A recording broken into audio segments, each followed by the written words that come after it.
This video is going to be a hard one to make, not because the subject matter is that heavy, but because I am currently suffering from this issue. And I don't often say that I suffer from any of my disorders, but if there's one thing that is honestly ruining my life, it's brain fog.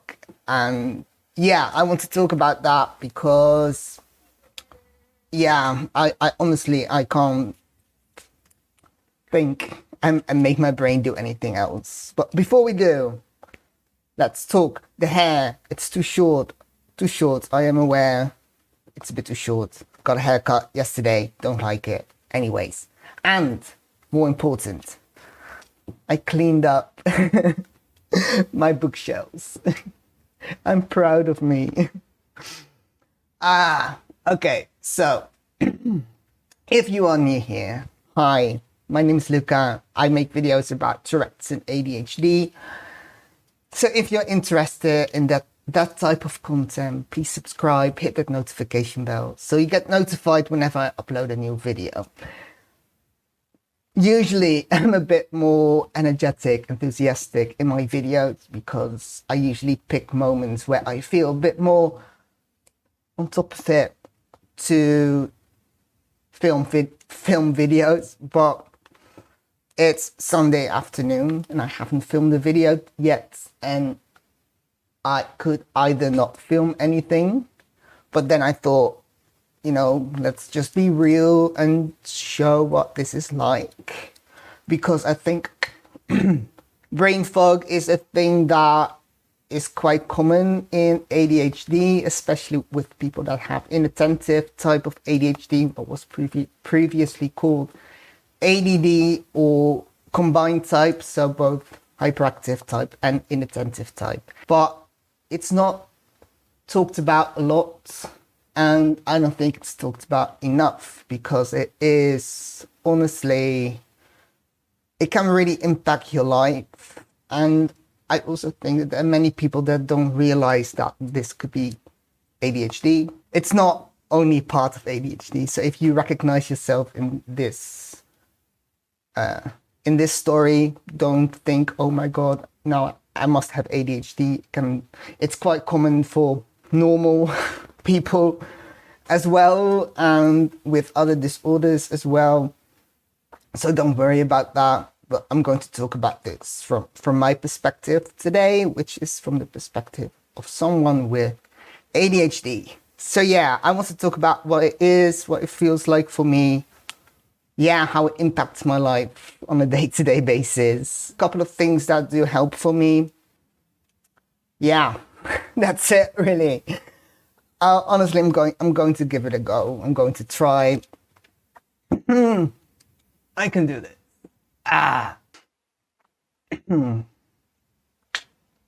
So yeah, what is brain fog? Brain fog is also called hypoactivity. So if you have hyperactivity, then you have too much activity. Hypoactivity means not enough or low activity.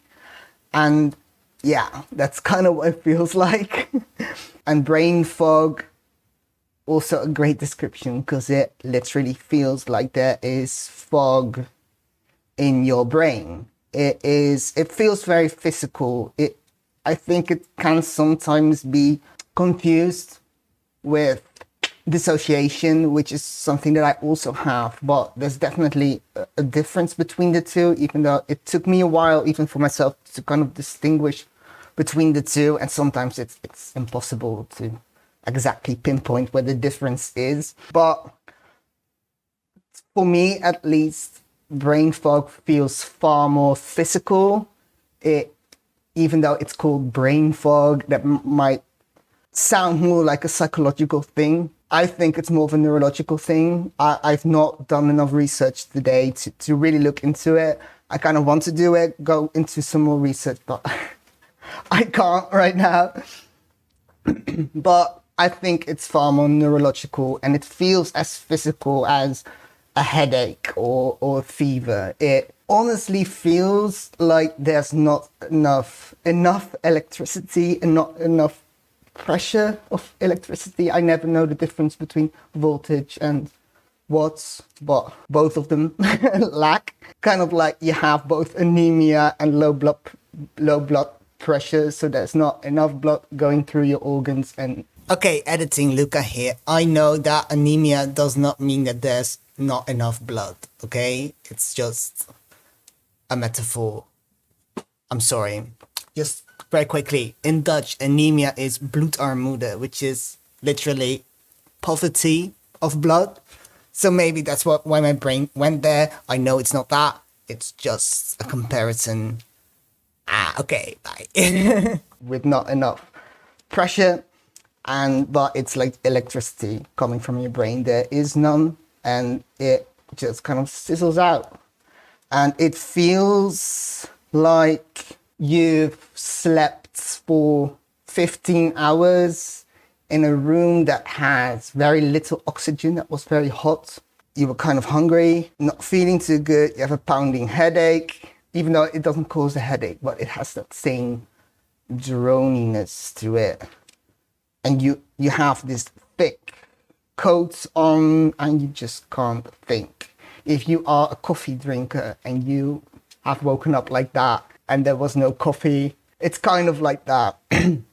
And it makes it really hard to think, to talk, to move, to do anything. It's very strange. I also think that there's two different types of brain fog, at least for me in my ADHD. I think it's more, I can do this, I'm not stupid. I think it's got something to do with being understimulated or overstimulated. And when you get beyond the boundaries of being stimulated the right way, you get into this brain fog thing. So the understimulated thing, which is something that I'm currently dealing with, is kind of like a morning fog, but right now it's 1:30 in the afternoon, and so it's not morning anymore, but I'm still there. But yeah, it's like you can't get going, but you honestly can't get going. It's very strange. It's like to use the analogy of a computer, because neurology, like you are trying to run a computer that's being powered by a hamster in a little treadmill. Like it won't go. And when you overstimulate it, it's more like a crash. So like at the end of the day, after hyper focusing for a very long time, maybe not even eating right, not taking breaks at all, and then all of a sudden it's like you just shut off and it becomes really difficult to think as well. I've tried filming videos like that. I might still have the files on my PC. I haven't checked, but yeah, I haven't checked them, but if they're interesting, I'll insert them here. They're different because you're more, I don't know, it's like your brain is still thinking very quickly, but just going between random little things and you just can't get through, and it still feels foggy and you're a bit more skittish. At least I'm a little bit more skittish. Again, this is just my experience. I have not researched this enough. I just know it's a part of ADHD. So if you have experienced this, let me know in the comments. Let's talk about this. And if you know of any great research about this, also let me know, because I do want to make a bit more of a comprehensive video about this as well. Where was I? Yeah, if you're overstimulated. Yeah, it's a bit more skittish. It's more like your computer crashes because there's too many processes running. So it's just kind of freaking out, but it's also really slow. So there's definitely a difference between that.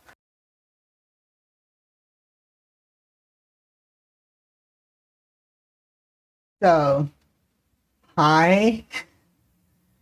I don't know if I will ever upload this video. I'm honestly just trying to do anything to push my brain past this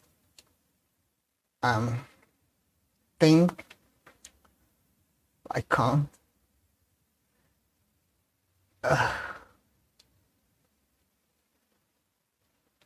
I was supposed to be on my way to the gym right now, but I couldn't, and I hate that because wait.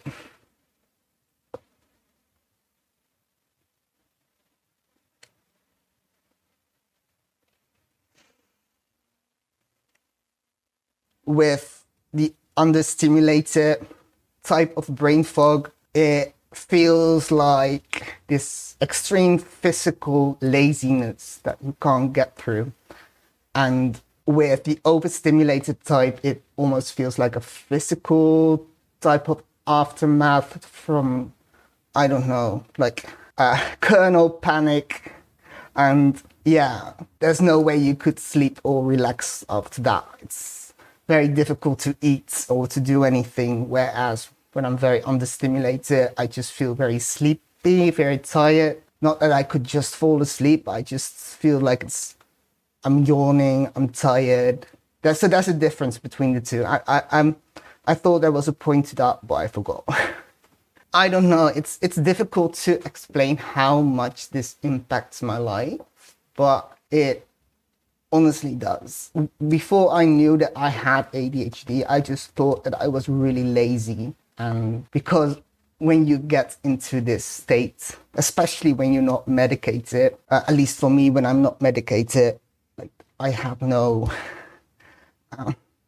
idea why it was like that. It's different than just the getting distracted because you want to do other things. It is physically not being able to put your thoughts together or to even do stuff. Trying to type is difficult. It's like the thought gets lost between your brain and your hands, and then you're also trying to type, so you also have this feedback that needs to happen, and you're already lost then so like waking up, going to work, logging on, putting in your password, and you're just like, password, that's weird. I can't remember, or mistyping 20 times because I just can't do it. Bumping into stuff, like just knowing where your body is, my balance gets all warped. It honestly just feels like there is no brain power, and it's really frustrating. And yeah, this is a bit of a rant, so I'm just going to be honest. Yeah, it sucks. It honestly sucks because you can't do the things that you want to do at all. I especially combined with like asthma that also usually lowers my energy because there's just everything takes more effort, and Tourette's, which is exhausting. So combine those things, and I don't have a lot of hours in a day that I am functional or productive, even though I want to be. And it's not just being productive, but also going to see friends, doing fun stuff, like not being able, it's like literally not being able to be in the moment because everything's difficult. Just holding a conversation, stuff like that becomes kind of impossible. And then you kind of push yourself through and get going and kind of like actively trying. I sometimes try to actively like stress myself out to, get hyped to get going. But then again, if you go too far, you are past that little threshold and become overstimulated. So, then you're at that point again. So that is honest. Oh, I hate it. Honestly, I hate that bit. From all of the symptoms of all the disorders that I have, honestly, like even including panic attacks or asthma attacks, tic attacks, I'm all right with having those for the rest of my life. If that would mean that I would never have or not have this brain fog as much anymore. If this could just stop, honestly, I would love that. And there are things that help me. So, I mean, my meds, they help. They're not perfect. They can kind of get me going. So there are stimulant medication that I take that helps with ADHD, but also kind of, get that electricity flowing in the brain, right? So that helps sometimes if I take them early enough. Anything kind of that is kind of like a stimulant, like coffee, and there's a reason why I drink a lot of Diet Coke, also just because I like it, or Coke Zero. I mean, it's all the same thing. Well, it's not. I should not go on a rant about this right now. Also, my light is changing because I thought I could just film with daylight and one extra light, and now it's just getting pitch black outside. So there's that. I'm in a mood. I'm so sorry. I don't want to complain, but I also want to be real about this. And then now I feel I'm kind of stuck in the middle because I'm I'm trying to be a bit enthusiastic and be a bit myself because else I can't talk. But wait, I'm lost.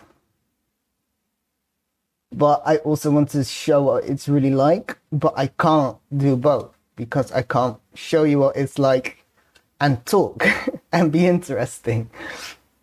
So that's the weird part. I don't know how to do this correctly. Oh yeah, things that help. See? So yeah, exercise helps. Going for a walk helps. Just doing a bit of exercise, anything to kind of just get your body going, just trick your body into doing something. Well, I think it kind of tricks your brain into, doing something, get through that. It feels like you have to break through a wall. Like there's this there's this wall of fog and molasses and horribleness and cotton balls that you have to get through, and it's not always the same things. But anything that kind of stimulates your brain, playing a horror game sometimes helps for me, doing a puzzle thing. If I can, get myself to do it. I'll usually try when I wake up, I'll have my meds, I'll have a cup of coffee, well, first cup of tea, get going, have a cup of coffee, go for a walk, try to get going. If I can't, I will just, because I'm working from home, I can use my break to do 20 minutes of some sort of exercise. That's what I try to do to get myself going. It doesn't always help. Sometimes I just kind of try to stress myself out, which is not a healthy thing. I have loads of unhealthy coping skills. Like when I'm out with friends to get going, I do use alcohol to sometimes get through that, just to get kind of going, which is not a positive thing. Don't recommend it. And yeah, being overstimulated can be a lot as well. Usually what I try to do is get out of, I'll usually get stuck where I am, not being able to get out of it, get up out of this chair and do something else. And then I just try to just, take a breath, get up, eat something, go for a bit of a walk. That usually really helps. Usually that's a bit easier to get out of because for me, it's easier to bring myself out of being overstimulated rather than getting myself up when I'm, that understimulated. Oh wow, I've been talking for quite a long time already. I thought I wasn't. Yeah, honestly, there's not really a structure or a point to this video. I just kind of wanted to share it.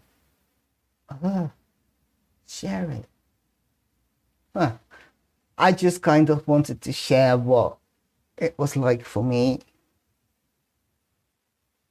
Oh yeah, one more point that I did want to say, that the only positive part of it is that unless I start thinking about it, my tics don't really bother me. They're not a lot of them. There are not a lot of tics. I don't have a lot of tics when I'm in this stimulated brain fog state. And I think, and that's just my theory, because that's just how I imagine my tics and how I imagine this brain fog. Just there being a lack of electricity going through my brain. So there is no ticking electricity. Because to me, tics feel like there being a bit too much electricity and it going into the wrong directions. And if there isn't any, then there are no tics. I don't know, something like that. But I definitely want to do some more research about that. But I just wanted to make some video, just talk about what this is like for me. I'm sorry if this was really incoherent. That's a word, incoherent and boring. And if I'm a bit, but that's how I feel right now. And I also don't want to, I don't want to be fake. And I also don't want to push myself to a point that's not healthy. I don't know if this is a bad idea. Well, I don't mind it. I don't think it's a bad idea, but it might just not be entertaining. I don't know. It's not supposed to be entertaining. Anyways, I'm going to try and edit this, which is also going to be a challenge. Let me know if you have this as well.